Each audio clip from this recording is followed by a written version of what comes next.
ဒီလိုပြပေးမယ့်ဟာလေးอ่ะပေါ့နော်ဒီလိုပုံစံလေးကိုဘယ်လိုလုပ်ရလဲဆိုတာလေးကိုလုပ်ပြပေးမှာဖြစ်ပါတယ်အခုပေါ့နော်ဒီလိုအပေါ်အောက်ကလေးကိုဘယ်လိုလုပ်လဲဆိုတာလေးကိုလုပ်ပြပေးမယ်ပေါ့နော်ပထမဆုံးဒီမှာတိုင်းရယ်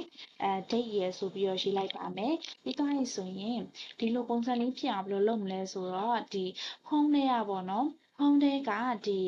font setting လေးတွေကိုဝင်ပါမယ်အဲ font setting လေးထဲကဒီပေါ့နော်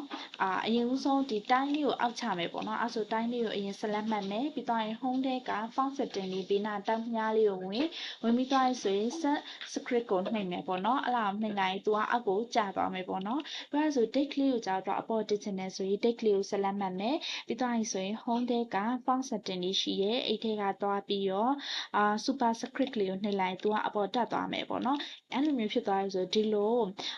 မြင်းလေးကိုဘယ်လိုဖြတ်လဲဆိုရင်ဒီဟာပေါ့နော်ဘူရာတဲ့ကိုသွားပြီးသွားပြီဆိုရင်ဒီအလဲပေါ့နော်ဒီဘေးနာမြားလေးကိုသွားလိုက်မယ်မြားလေးကိုသွားလိုက်ပြီးပြီဆိုရင်မိုးဘူရာလေးကိုနှိပ်မယ်မိုးဘူရာလေးကိုနှိပ်ပြီးသွားပြီဆိုရင်အလဲဖြတ်မြင်းလေးပေါ့နော်ဒီအလဲတက်ဆိုတဲ့ဖြတ်မြင်းလေးကို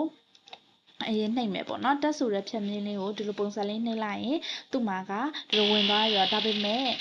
font ကကြတော့ဒီလိုမျိုးเนาะ font size ကလေးကိုနည်းနည်းလေးပြီးတော့နည်းနည်းလေး adjust လုပ်မယ်ပေါ့နော်အလားလေးကို set ကွက်ကလေးကို select မှတ်မယ်ပြီးတော့ရင်ဆိုရင် font size လေးနည်းနည်းလေးချဲ့လိုက်မယ်ချဲ့ပြီးတော့ရင်ဆိုရင်ဒီဟာကဒါလေးကို select မှတ်မယ်ဒီတိုင်း date ကလေးကိုနည်းနည်းလေးဝီလေးထားလိုက်မယ်ပေါ့နော်ဝီလေးထားလိုက်မယ်ဆိုရင် date ကလေးကဒီဘက်ကိုကတ်သွားပြီတိုင်းလေးကိုအလဲကိုနည်းနည်းရွှေ့လိုက်မယ်ပေါ့နော်အဲ့လိုဒီလိုပုံစံလေးဖြစ်သွားပြီပေါ့နော်အဲ့လောက်မှကိုကြိုက်သလို adjust လုပ်လို့ရပါတယ်ရှေ့နည်းနည်းတိုးတာတို့ပါလို့ဆိုကိုကြိုက်သလိုလုပ်လို့ရတယ်ပေါ့နော်ဒီနည်းလေးကို try ကြည့်ပါဟုတ်ကျေးဇူးတင်ပါတယ်